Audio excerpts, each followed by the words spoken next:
Hi everyone, Barbara Rankin here with another mixed media project for the ColourArte video creator team. Today I will be making a canvas with a Valentine's Day feel. I'm starting with a 9x12 canvas, and although it is already gessoed, I'm going to add my own coat of white gesso. Fold a piece of lace fabric in half, lining it up with the top of the canvas. Starting at the fold, cut out half of a heart shape using the canvas to approximate the size of the heart. I decided to move the heart to the right side and let it hang over the edge. To adhere it, I am spreading a heavier body gesso with a spatula.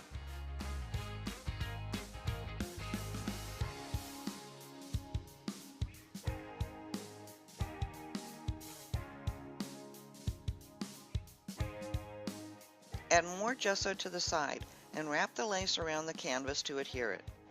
Use a brayer to push the lace into the wet gesso. I liked the texture pattern I was getting on the brayer from the lace, so I decided to add this texture to the background. As I ran out of gesso on my brayer, I simply added more to the background and used the brayer to achieve more texture. Don't forget to add this texture to the sides of the canvas.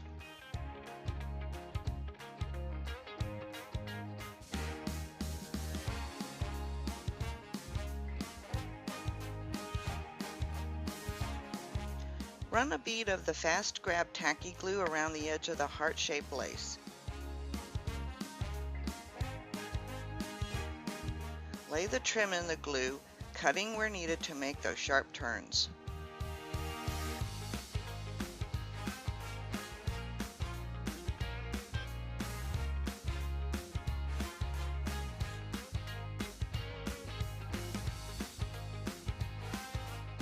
I'm going to add more texture to the background area using this Art Deco stencil and light molding paste.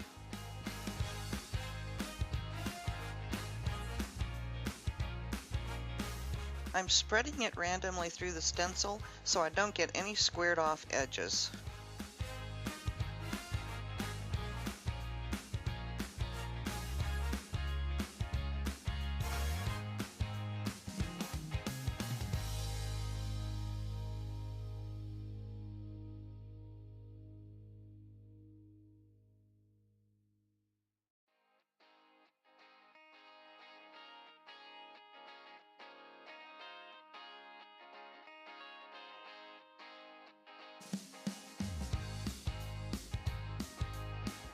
I'm using a stiff mixed media brush to scrub the fuzzy peach color into the lace. As you can see, I'm starting with the lighter of the two colors because I want to keep the center of the heart a lighter shade.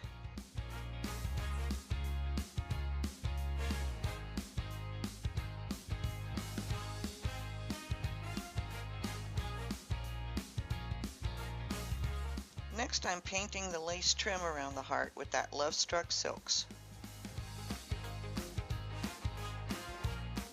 Use your brush to pull some of the Love Struck towards the center of the heart, which will add some shading around the edges.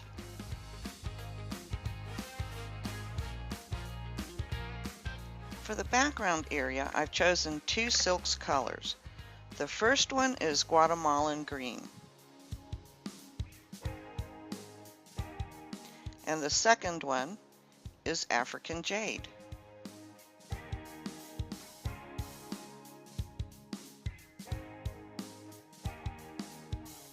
First, I'm painting the background with the African Jade, being sure to get the color underneath the lace trim.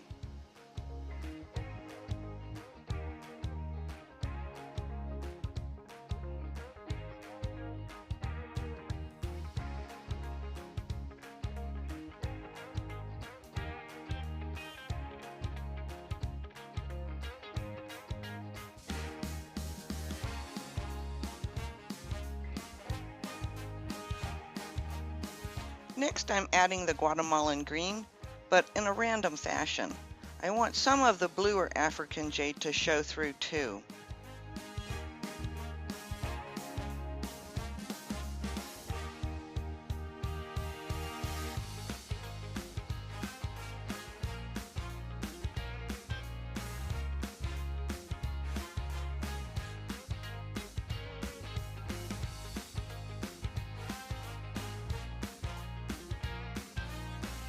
Rather than sprinkling pigment onto the canvas and spraying it with water, I want a more controlled application. I want to have the color stay in the background and run between my raised stenciled areas. So in order to do this, I worked in smaller areas, picking up the pigment on my wet brush and applying a small amount of the color to the canvas. Then I continued to pick up water on my brush and help the pigment run down the canvas. This way the color remained in the background areas and exactly where I put it.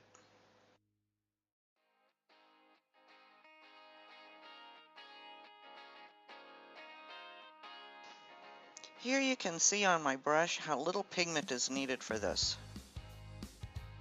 I continued to switch between the colors and added them randomly to the canvas for a bit of variety. Just continue to use the brush to add more water to the pigment to help it run down, or wherever it is needed to blend it out or to lighten it up.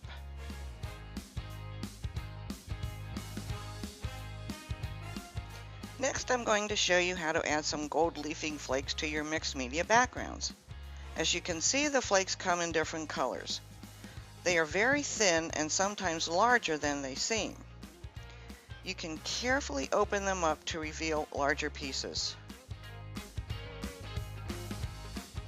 I want to apply them randomly along the canvas edge and on top of the stenciled areas. There are several ways to adhere the flakes.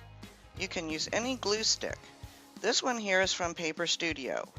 You can also use any glue that dries clear and tacky. This one from Tombow is another one.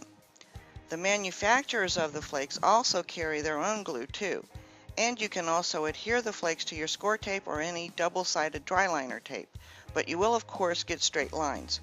We don't want that for this project. I like to use stiff, cheap brushes that are usually sold for kids' crafts to apply the glue. You can also use your fingers for different textures. I'm just applying an uneven coat of the glue stick glue to the edge and then gently pulling a piece of the gold flake apart and gently setting it down onto the glue. Be sure to cover the entire area of glue. It's hard to see, but you can feel the stickiness with your fingers. You want to keep some baby wipes nearby to clean the glue buildup off of your fingers. Otherwise, you may find you have more gold leaf on you than on your project.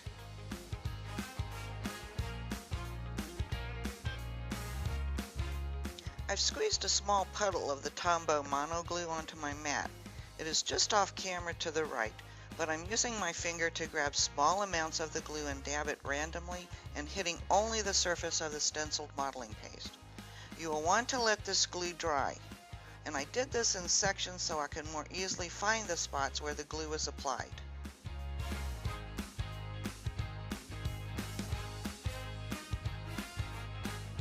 Once the glue is dried, you will see that it is still tacky but clear. Apply the gold flakes as before, ensuring you cover all the glue.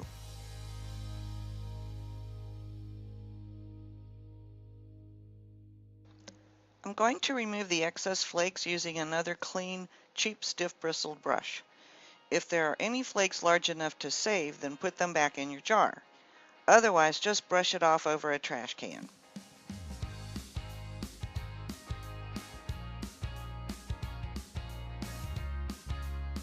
I finished adding the rest of the gold leaf to the background off camera. As you can see, it is random and not completely covered in gold. You will need to seal your primary elements pigments as well as your gold leafing, so I'm using a gloss varnish on the painted background only.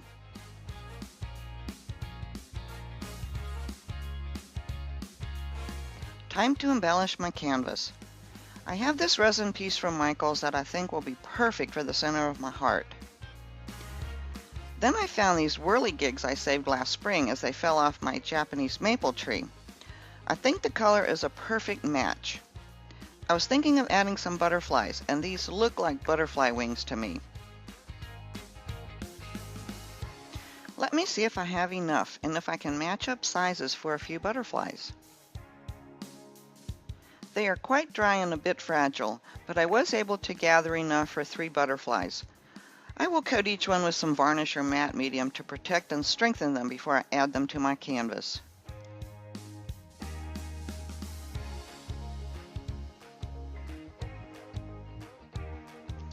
I need to color the quote chip from Tim Holtz so it isn't so white.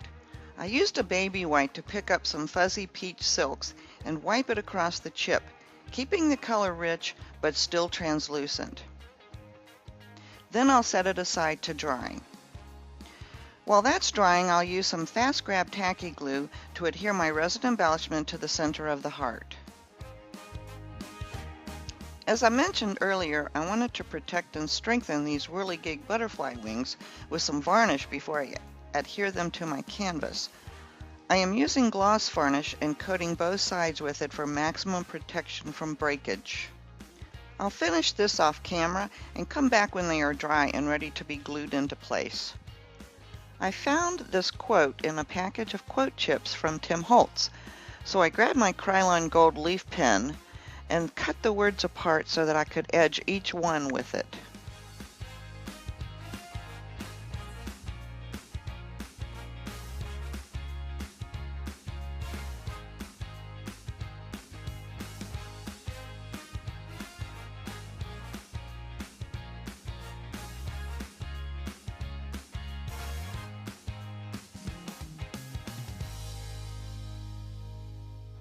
After the ink dried, I covered each word with a coat of gloss varnish and let that dry. Now that my chipboard and whirligigs are dry, I can arrange them on my canvas to see how they look.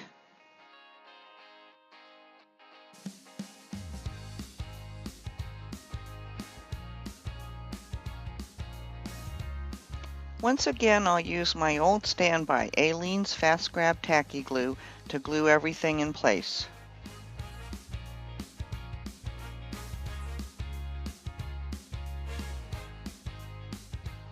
And now I'm cutting the stems from the whirligigs to length to make tiny antennae for each butterfly.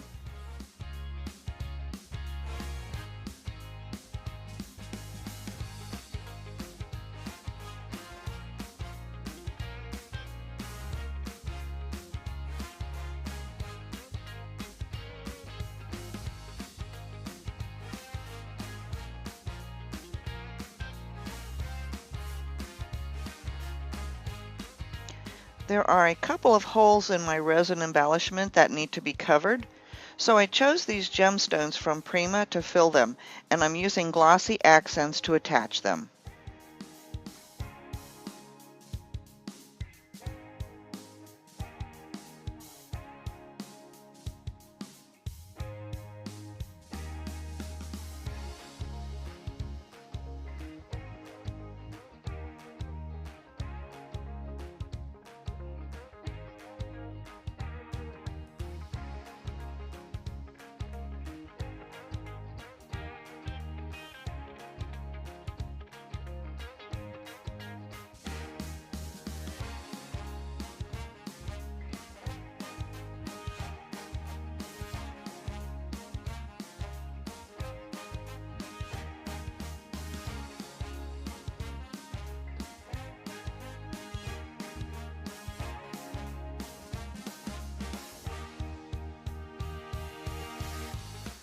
If you enjoyed today's project video, please give me a thumbs up, and I hope you will consider subscribing to my channel so you won't miss any future tutorials. As always, thanks for watching, and always take time to play.